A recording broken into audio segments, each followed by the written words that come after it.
ಅನೇಕ ದುರ್ಜನರಿಂದ ಪೀಡೆ ಇದೆ, ಅದೆಲ್ಲವನ್ನು ಭಗವಂತನೇ ಪರಿಹಾರ ಮಾಡಿ ನಮ್ಮನ್ನು ನಮ್ಮದೇ ಆದ ರಾಜ್ಯದಲ್ಲಿ ಸಾಮ್ರಾಜ್ಯದಲ್ಲಿ ಪಟ್ಟಾಭಿಷಿಕ್ತರನ್ನಾಗಿ ಮಾಡ್ತಾನೆ ಎನ್ನುವುದನ್ನು ಈ ಕಥೆಯಿಂದ ತೋರಿಸಿಕೊಟ್ಟ ಪರಮಾತ್ಮ. ನಮೇ ಭಕ್ತ ಪ್ರಣಶ್ಯತಿ ಅಂತ.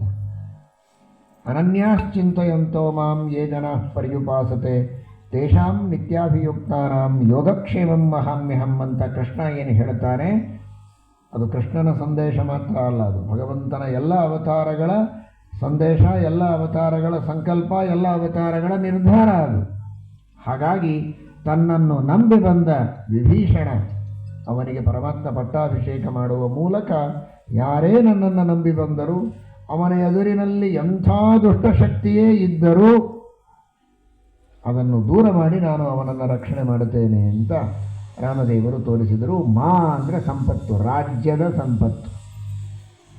ರಾಹ ಅಂದರೆ ವಿಭೀಷಣ, ಅವನಿಗೆ ಮಾ ರಾಜ್ಯದ ಸಂಪತ್ತು ಐಶ್ವರ್ಯವು ಯಾವ ಪರಮಾತ್ಮನ ಅನುಗ್ರಹದಿಂದ ಬಂತೋ ಅಂತಹ ಭಗವಂತ ಅವನು ರಾಮ ಅಂತ ಸತ್ಯಪರಾಯಣರು ಹೇಳ್ತಾರೆ. ರಶ್ಚಾಸೌ ಆಚರಾಹ ತಸ್ಯ ಮಾ ರಾಜ್ಯ ಸಂಪತ್ ಯದನುಗ್ರಹಾತ್ ಸಹ ರಾಮ.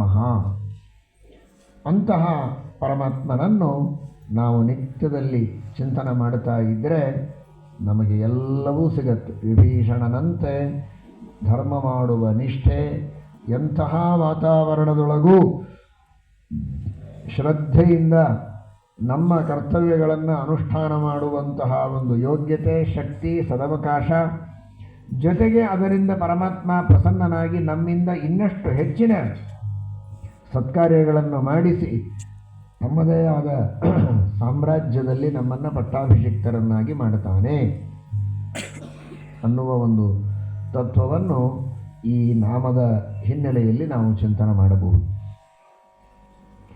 ಇದರ ಜೊತೆಗೆ ಇನ್ನೊಂದು ಅಭಿಪ್ರಾಯವನ್ನು ತಿಳಿಸಿಕೊಡ್ತಾರೆ ಸತ್ಯಪರಾಯಣರು.